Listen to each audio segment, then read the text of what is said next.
The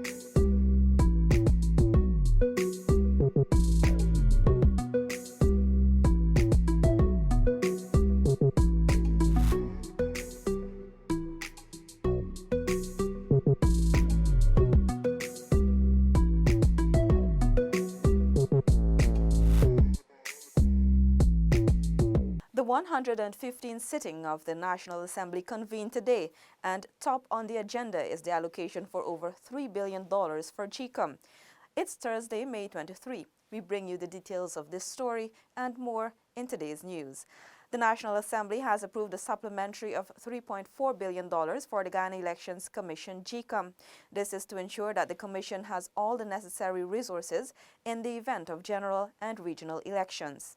The supplementary provision was laid by Finance Minister Winston Jordan, who told the House that the provision of funding to GCOM was in keeping with a commitment made by President David Granger to the elections body. This provision, I want to say today, is not in anticipation of anything that the CCJ may or may not say or decide on. It is one in keeping with the President's commitment, even before the matter went to the CCJ, that after the Guyana Elections Commission chairman wrote to him requesting funding for the actual holding of the election, he had committed to giving the Elections Commission the resources for the conduct of those elections. Minister Jordan added that the CCJ ruling will not affect the availability of the funds. Irrespective of the ruling of the CCJ, these monies will be made available to the Elections Commission for them to start the process of the elections proper. The House then voted for $3.4 billion for GCOM's current expenditure and $182.3 million for capital expenditure. The Office of the Chief Elections Officer initially requested $3.31 billion, but the amount was rounded up to $3.4 billion by the Finance Ministry. For InfoHub, Anara Khan. Guyana has been and will continue on an upward trajectory because of the coalition government's commitment to ensuring the good life for all Guyanese. This was among the sentiments echoed by President David Granger as he highlighted both the successes and challenges faced in governance. The conversation comes on the heels of the 4-year anniversary of the APNU plus AFC coalition government's term in office. President Granger cited some of his administration's successes and reiterated his government's commitment to the furtherance of development in coastal and hinterland communities. There are other areas in which there have been successes in terms of local government. We held local government elections twice in 3 years. We created 4 new towns. We are committed to democratic governance. We have tried to improve the infrastructure in many of the rural areas and also some riverine communities. The head of state highlighted the massive success of the 5Bs initiative, geared at providing essential services for improved student attendance and performance. We have improved school children's access to schools by providing what I call the public education transportation service. He further cited the failure of the sugar industry, which has been a sore spot for years. We have inherited some difficult situations, for example, in the sugar industry. The sugar industry was already in a state of decline. As you know, the previous administration shut down Diamond. They were amalgamating other estates. When they went into office, there were about 20,000 employees. And by the time they demitted office, they were down to about 15,000. So the previous administration knew that the industry was in decline, and that is one of the biggest challenges we faced. The government is confident that there are good reasons for all Guyanese to celebrate their achievements over the past 4 years and remember May 11 as the day when the APNU plus AFC coalition administration started the journey to build a new Guyana. Letitia Isaacs for InfoHub. Prime Minister Moses Nagamutu has stressed the need for the children of Guyana to know their history, particularly the nation's journey to independence. He recently addressed the Child Rights and Independence workshop held at the Pegasus Hotel. Prime Minister Nagamutu said Guyana's rich cultural and ethnic diversity must inspire and not divide the nation.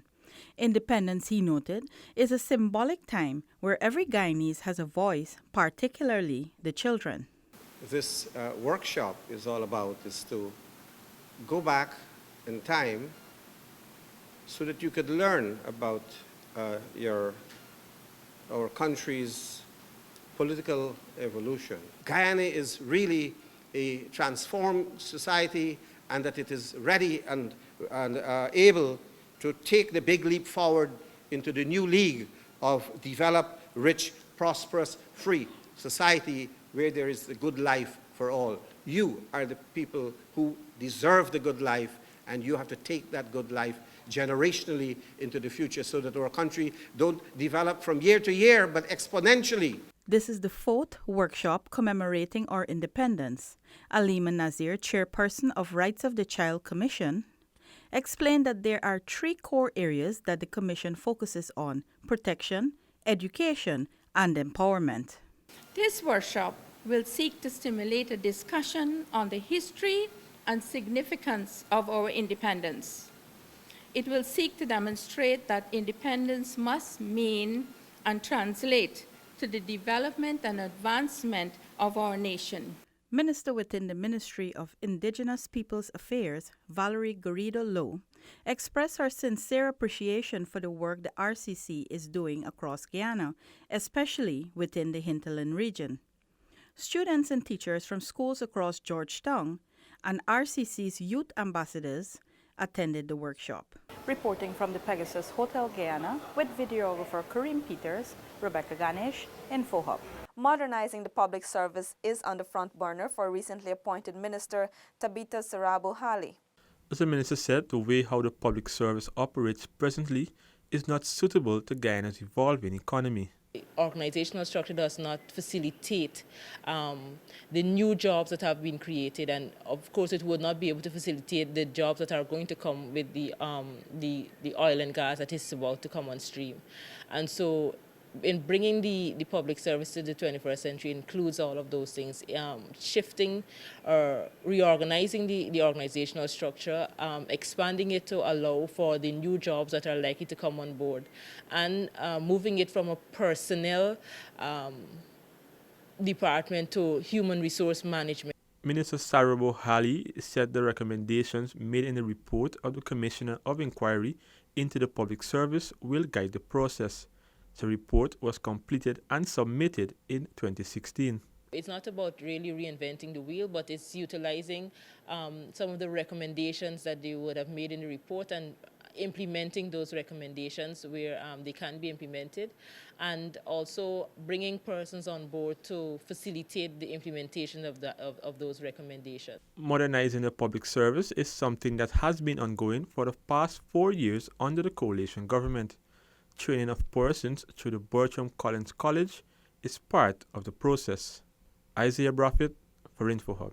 When we return, MV Kimbia on waterways once again, and Housing Authority engages Anna Katharina squatters. Stay with us. Are you ready to embark on a truly epic adventure to an undiscovered corner of South America, where some of the most spectacular natural attractions are unveiled within a beautifully diverse landscape? From the wetlands and savannas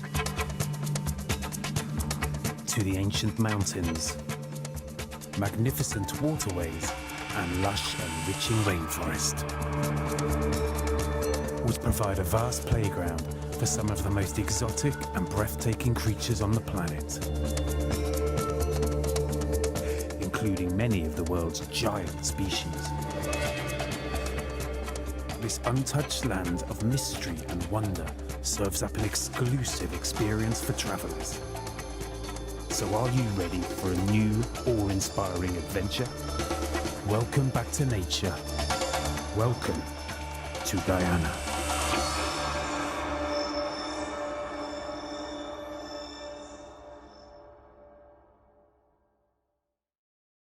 Welcome back. The Central Housing and Planning Authority, CHNPA, in its efforts to address the challenges of squatting, visited the west side and engaged squatters in Anna Katharina. Just west of the Cornelia Ida Cemetery, where a canal separates that village from Edinburgh, persons would have been squatting on lands behind me. We will now speak with the head of the enforcement unit attached to CHMPA to get an overview of how we arrived at this point. During the month of December, we got some information that persons were squatting on the reserve, the land. So we came as a team. We engaged like about 40 persons. On January 23 and subsequently on 6 other occasions, CHMPA met with the Edinburgh squatters to serve notices to vacate the government reserve. The 7th occasion, that's where we demolished 8 structures and we leave 2 structures that belongs to one Mr. Prasad and one Mr. Singh, since they have children inside. The head of the enforcement unit also has a message for persons who may have been squatting. So we're asking the persons that this is not only in Georgetown, not only over the river here. InfoHub has gotten the chance to speak to some of the remaining squatters in this area. I had an accident and I broke my foot 5 places. And that is why, and we get trouble because of the rent. And this is how come we decide to come and squat here, to just get a place to rest down. But as the houses say that it's illegal to squat, we promise the head that we will be moving out. But we don't have nowhere to go right now until maybe weekend time we will. Carmita, a former waitress, also explained she did not apply for housing prior to squatting because she did not register for a national identification card as she was working in the interior.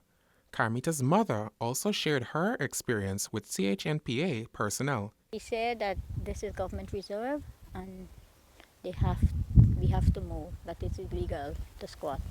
I beg him not to break, I'm going to move, and I'm seeking a place as soon as early as possible I get a place, I'm going to move. And he said we have to move immediately. But I begged him and he said okay, that he's going to come back and tell us. Reported from the squatting area in Edinburgh with videographer Sidel Thomas, Shaquille Bourne for InfoHub. As part of the 2019 National Youth Week activities, young people attached to the Sophia Training Center hosted a small expo and cultural exhibition to showcase their work while attracting potential buyers. Minister of Social Cohesion Dr. George Norton commended the students of Sophia Training Center, STC, for their efforts in organizing the expo and cultural exhibition. This, he says, demonstrates their seriousness about self and community development. It goes without saying that as youths, your role is critical to national development, and the investment you make today will have a direct impact on what your lives will be like tomorrow. The event, Minister Norton noted, is a clear indication of how effectively and efficiently the center functions. InfoHub spoke to some of the students about their presentations. After taking secondary school for granted, my old man said he sent me a saw to do welding. At first I thought it was hard, but when I really get to know it, it's very easy. Next step is for come back and do welding again. And after this saw, we're going to become a heavy duty machine operator at Macop. I started the data operation course February. I am a dropout of school, so I came here to learn about the course and improve myself in data operation. The center has been functioning for 43 years, helping to equip the nation's future leaders with the necessary skills and knowledge to lead productive lives. Neola Diman, InfoHub. In our final report, refurbished MV Kimbia sails again.